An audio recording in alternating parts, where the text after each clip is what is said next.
Manipur ge houjik oiriba luraba fibam asida Kanagumba meeoi kharana masa khaktagi sendong gi khallaga Mayai Kaba Chinjak Lalonba amadi naha oiriba kayana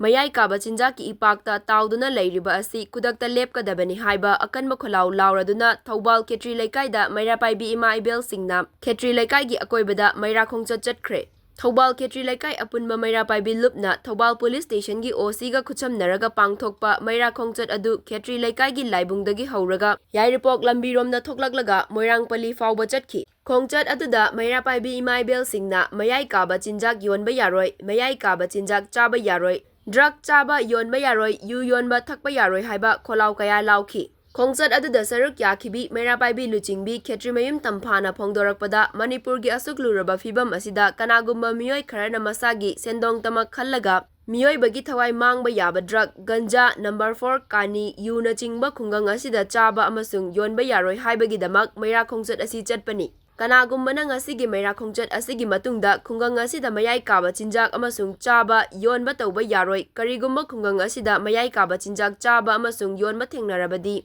Meira Paibi Lup na ain gi amadi police ki mateng lauduna chap chaba ain gi oiba akanba chairak pinaba hotnagani haiba wafam thamlaki Manipur gi achilong na fibam phatraba matam achida Kanagumba na Leikai achida masagi ta khallaga